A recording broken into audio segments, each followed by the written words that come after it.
So hello guys, welcome back. एक बार आपका फिर से यूट्यूब चैनल पे स्वागत है। सो गाइस, ये वीडियो इसलिए बना रहा हूँ क्योंकि बहुत लोगों का रिक्वेस्ट था। कुछ ये महीने के अंदर डीजी शिपिंग के जो न्यू सर्कुलर्स या न्यू रूल्स एंड रेगुलेशन आए थे, उसके बारे में थोड़ा सा मैं आपको चीजें बताता हूँ।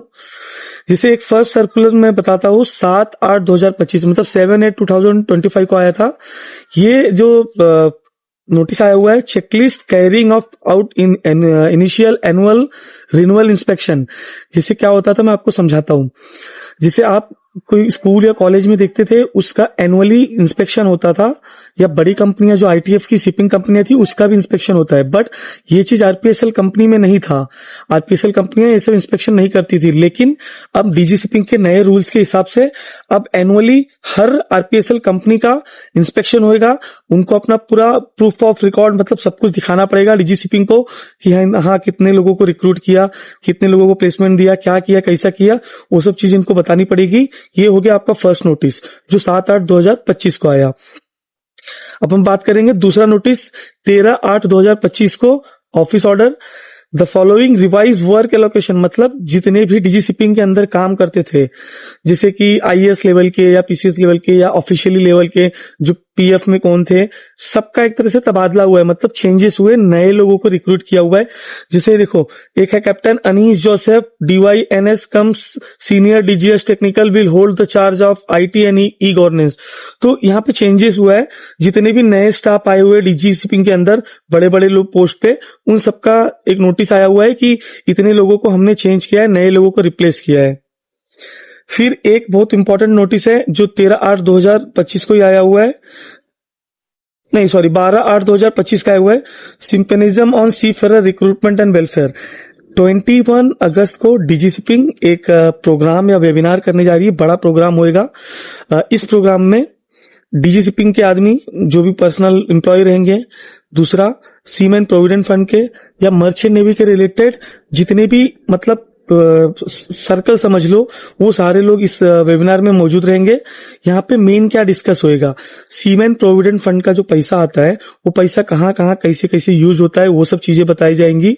दूसरा चीज सबसे इंपॉर्टेंट, जो बहुत सारे कैडेट डीएनएस कोर्स कर रखे हैं, जीपी रेटिंग करके रखे हुए हैं, उनके पास आज जॉब नहीं है। तो इस मीटिंग का मेन मकसद ये भी है कि जो हमारे रेटिंग या ऑफिसर्स बन कैडेट जो अनएम्प्लॉय हैं, उन ट्रेनी लोगों को कैसे फर्स्ट टाइम जॉब दिया जाए, उसके बारे में भी इस मीटिंग में चर्चा होगी। एक और आया था circular, DGS NT engineering circular 312025। इसके बारे में काफी आपने सुना रहेगा। तो डीजी शिपिंग का एक सर्कुलर आया था, जिससे मैं आपको समझाता हूं। सर्कुलर ये था कि जैसे पहले क्या होता था, चाहे आप दूसरी सीओपी ले लो, जैसे वॉच कीपिंग कोई भी ले लो, पनामा ले लो, होंड्रेस ले लो, बेलीज ले लो, या तो वैसे सेम सीओसी पनामा, होंड्रेस, बेलीज कोई भी सीओसी आप ले लो। तो वहां पे क्या होता था, आप कोई अनऑथराइज एजेंट जैसे रहते थे, उस एजेंट से आप बाई कर सकता था पैसे देके, कोई एक्स्ट्रा कोर्सेज नहीं करने पड़ते थे। लेकिन अब नए सर्कुलर के हिसाब से, डीजी का जो नया सर्कुलर आया हुआ है उसके हिसाब से आप कहीं से भी सीओसी ऐसा बाई नहीं कर सकते हो।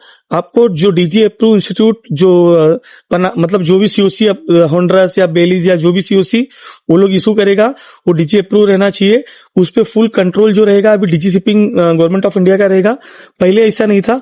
पहले डायरेक्टली उस कंट्री से हमारे एजेंट लोग कनेक्टेड थे जो डायरेक्टली आपका सीओसी बना देते थे। एक बहुत इंपॉर्टेंट रिसेंट न्यूज के हिसाब से जो जंपिंग सीओसी रहेंगे, जैसे किसी ने जंप मार के सीओसी बनाया हुआ है, जैसे कि एग्जांपल समझो मैं अभी ऑयलर हूं, ऑयलर से मैंने सीओसी निकाल लिया डायरेक्ट चीफ इंजीनियर का या सेकंड इंजीनियर का, तो ऐसी सीओसी जितने भी बनी हुई हैं ये सब बैन हो जाएगी परमानेंट। तो ऐसा कोई कोशिश मत करना।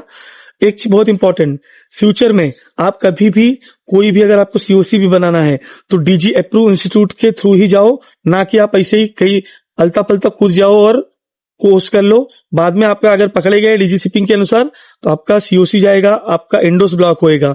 तो आप कभी भी कोशिश करो ऐसे ही किसी के चक्कर में जाके आप सीओसी बाय मत करो। एक प्रॉपर जेन्युइन तरीका है, उस तरीके से जाने की कोशिश करो, क्योंकि कल को आपका एंडोस ब्लॉक होएगा, सीओसी ब्लॉक होएगा तो आपको कोई साथ देने वाला नहीं है।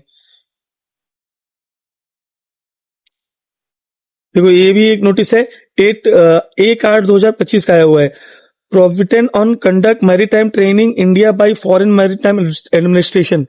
इंडिया के अंदर कोई भी मैरीटाइम ट्रेनिंग अलाउ नहीं है विदाउट डीजी अप्रूव कॉलेज के। मतलब आप समझ लो, जितने भी डीजी अप्रूव कॉलेज हैं वही सिर्फ मैरीटाइम ट्रेनिंग दे सकते हैं, ना कि कोई थर्ड पार्टी फॉरेन की कंपनियां आके आपको ट्रेनिंग देंगी या फॉरेन के कोई एजेंट आपको ट्रेनिंग देके आपको जहाज पे भेजेंगे। ये डीजी शिपिंग का clear and cut out notice है कि कोई भी सीओसी इशू हो रही है, कोई भी सीओपी भी इशू हो रही है, मतलब वॉच कीपिंग या ऑफिसर की सीओसी, वो बिना डीजी अप्रूव कॉलेज के नहीं होएगी।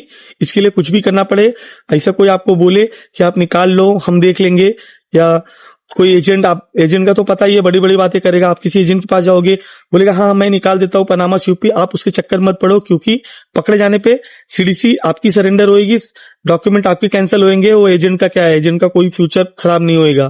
तो होप आपको सारे सर्कुलर समझ में आए रहेंगे। So thank you so much guys.